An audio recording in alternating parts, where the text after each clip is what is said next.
ফালাকাটার কুঞ্জনগর, বুড়িতোর্সা নদীর পাড়ের সবুজ নির্জন গান। উত্তরবঙ্গের প্রকৃতি যেন রূপকথার মতো নিজেকে মেলে ধরে ফালাকাটার কুঞ্জনগরে। শহরের ব্যস্ততা পেছনে ফেলে এই পথে এলেই মনে হয় সময় যেন ধীরে হাঁটতে শুরু করেছে। শিলিগুড়ি কিংবা আলিপুরদুয়ার থেকে ট্রেনে বা বাসে সহজেই পৌঁছানো যায় ফালাকাটায়। সেখান থেকে স্থানীয় গাড়ি বা টোটোয় কয়েক মিনিটের পথ। রাস্তার দুপাশে সবুজ চা বাগান, ছায়ায় ঘেরা গ্রাম আর মাটির গন্ধ যেন যাত্রাপথকেই এক আলাদা আনন্দে ভরিয়ে তোলে। কুঞ্জনগরে ঢুকতেই প্রথম যে অনুভূতি আসে তা হলো এক গভীর নীরবতা। উঁচু শাল, সেগুন আর নানা নাম না জানা বৃক্ষ মাথা তুলে দাঁড়িয়ে আছে আপন মহিমায়। পাতার ফাঁক দিয়ে ছড়িয়ে পড়া আলো মাটির বুকে আঁকে অদ্ভুত সব নকশা। বাতাসে ভেসে আসে অরণ্যের স্নিগ্ধ গন্ধ, কোথাও দূরে পাখির ডাক মিলিয়ে যায় সবুজ অন্তরালে। এই বনভূমির পাশ দিয়েই শান্ত স্রোতে বয়ে চলেছে বুড়িতোর্সা নদী। নদীর জলে আকাশের নীল ছায়া পড়ে যেন প্রকৃতি নিজের মুখখানি দেখে নেয়। নদীর ধারে বসে থাকলে মনে হয় সময় থেমে গেছে, শুধু জল বয়ে চলেছে তার অনন্ত সুরে। কুঞ্জনগরের নিসর্গ চিত্র তুলে ধরছি সবার কাছে। পাশ দিয়ে তোর্সা নদী বয়ে গেছে, বুড়িতোর্সা, এবং পাশে দাঁড়িয়ে রয়েছে কুঞ্জনগরের পাশেই যে ফালাকাটা শহর, সেই শহরের একজন আবৃত্তিকার, বাচিক শিল্পী। আমরা তার কাছ থেকে এই কুঞ্জনগর সম্পর্কে কিছু জেনে নেব। কুঞ্জনগর আসলে পশ্চিমবঙ্গের মানচিত্রে একটা সময় কুঞ্জনগর কিন্তু একটা বড় ইকো ট্যুরিজম ছিল। এবং এই কুঞ্জনগর আমার কাছে যদি কেউ বলে কুঞ্জনগরটা কি, সেটা হচ্ছে যে আমার অক্সিজেন। এত সুন্দর একটি জায়গা যেখানে এলে সমস্ত দুঃখ কষ্ট আমরা ভুলে যেতে পারি, মানে আমি তো ভুলে যাই, এবং প্রকৃতির সঙ্গে নিবিড় হয়ে থাকার একটা সৌভাগ্য ঘটে আমার। এবং অনেকেই অবাক হবে শুনলে, আমি আমার বাড়ি থেকে মানে ফালাকাটা শহর থেকে কুঞ্জনগরের ডিস্টেন্স 5-6 কিলোমিটার হবে। আমি প্রায় সপ্তাহে 2 থেকে 3 দিন আসি এবং প্রকৃতির সঙ্গে কিছু সময় কাটাই।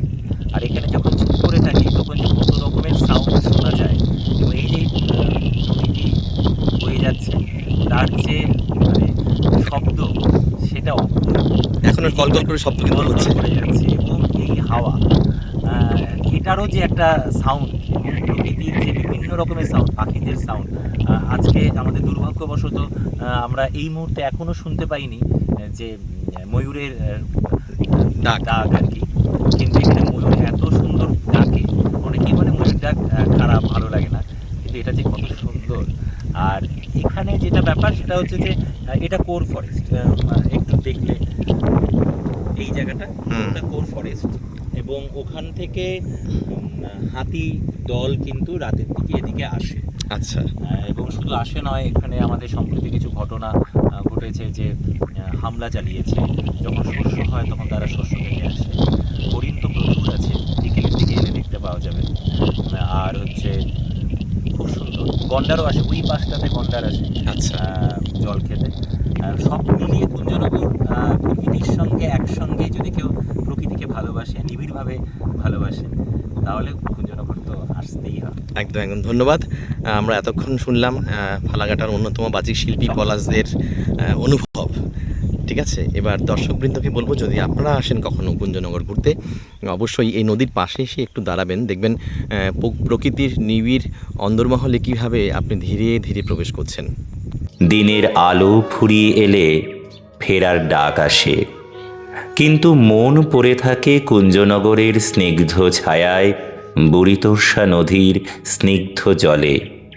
ফিরে এসো, মনে হয় প্রকৃতি যেন কানে কানে বলছে, আবার এসো, সবুজের এই নির্জন গান এখনো শেষ হয়নি, আবার এসো।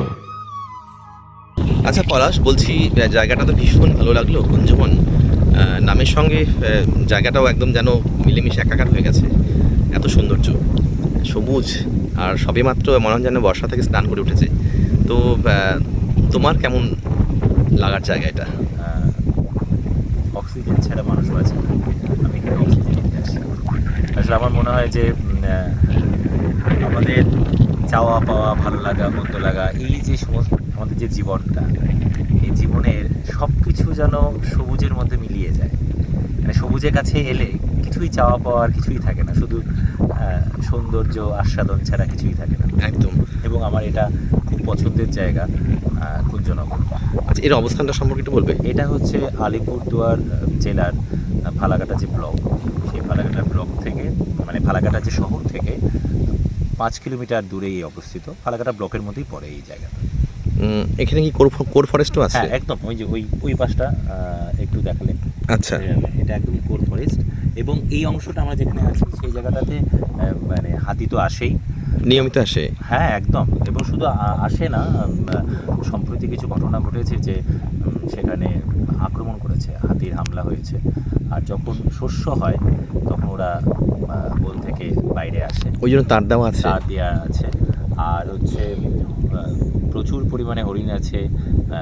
ময়ূরের ডাক খুব সুন্দর। এখন আমাদের দুর্ভাগ্যবশত আমরা শুনতে পাচ্ছি না, কিন্তু এখানে এলে ময়ূরের ডাক শোনা যায়। আর এই যে নদী বইছে, এই নদীটির নাম কি? এটাতে অনেকে বলে চরতোর্সা, বুড়ি তোর্সা, এরকম বলে। মানে তোর্সা নদীর সঙ্গে এটা মিশে যায় এবং এটা পুরোটা পাহাড়ি নদী। তার জন্য একটু দেখতে পাবে যে যে স্রোত, সেই স্রোতের মধ্যে একটা মানে খরস্রোতা একটা ব্যাপার আছে। হ্যাঁ হ্যাঁ, এটা কলকল করে এটা বইছে, কলকল বা করে। একটু পাথর, এবং বালি পাথর। সবচেয়ে বড় ব্যাপার, এই জায়গাটাতে না যখন একা বসে থাকা যায়, কোনো কথা বলা যায় না, কত রকমের যে সাউন্ড শোনা যায়, কত রকমের যে শব্দ প্রকৃতি, বেশ। সেটা। কুঞ্জবনে বেড়াতে এসে একটি স্বরচিত ছড়া। কুঞ্জবনের প্রেমে। কুঞ্জনগর বনে যেন মনের বাসা, পাতায় পাতায় ছড়িয়ে আছে ভীষণ ভালোবাসা। মোহময়ী সবুজ যেন ছন্দ ছড়ায় প্রাণে, অরণ্যরা তাই বুঝি রোজ ভীষণ রকম টানে। ভালো থেকো আমার সবুজ বুনো ফুলের গন্ধে, ভালো থেকো আমার মতোই সকাল থেকে সন্ধে।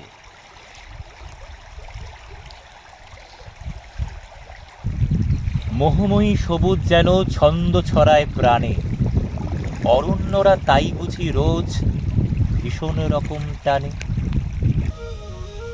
কখনো কোনো কাজে আলিপুরদুয়ার জেলার ফালাকাটাতে এসেছেন কিংবা আসবেন? যারা আসবেন তাহলে তারা কিন্তু অবশ্যই ফালাকাটায় কাজ ছেড়ে একটু সময়ের বিরতিতে ঘুরে যান কুঞ্জনগর। ভীষণ ভালো লাগবে, যেন মন ভালো হয়ে যাওয়ার একটা খুব সুন্দর সবুজের ঠিকানা। নিসর্গ প্রকৃতি কীভাবে যেন আপন আর একাত্ম হয়ে উঠছে, না এলে বোঝা যাবে না, বোঝানোও যাবে না। তাই চলে আসুন ঘুরতে ঘুরতে কুঞ্জনগর।